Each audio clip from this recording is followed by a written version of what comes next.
இன்றைக்கான மினி விலாகில் நம்ம என்ன பார்க்க போகிறோம்னு பார்த்தீங்கன்னா சூப்பராக செம்ம டேஸ்ட்டாக என்னோடய ஸ்டைலில் சக்கரை பொங்கல் எப்படி செய்கிறதுன்னு பார்க்கலாம். ஈஸியாக செஞ்சிடலாம்.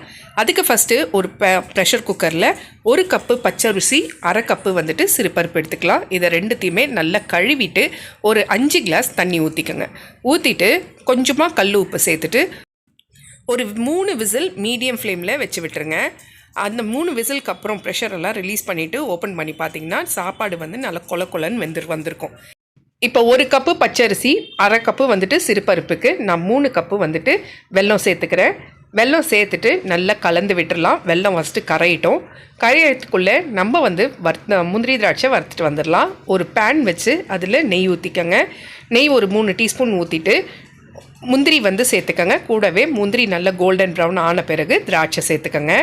இப்போ வந்துட்டு வெல்லமும் நல்லா கரைஞ்சி வந்துருச்சு. இந்த டைமில் நம்ம முந்திரி திராட்சை சேர்த்துட்டு ஏலக்காய் சேர்த்துட்டு லாஸ்ட்டாக கொஞ்சம் நெய் வந்து அது மேலே ஆட் பண்ணிக்கோங்க. அவ்வளோதான், சூப்பரான சக்கரை பொங்கல். கண்டிப்பாக இந்த மெத்தடில் ட்ரை பண்ணி பாருங்கள், சூப்பராக இருக்கும்.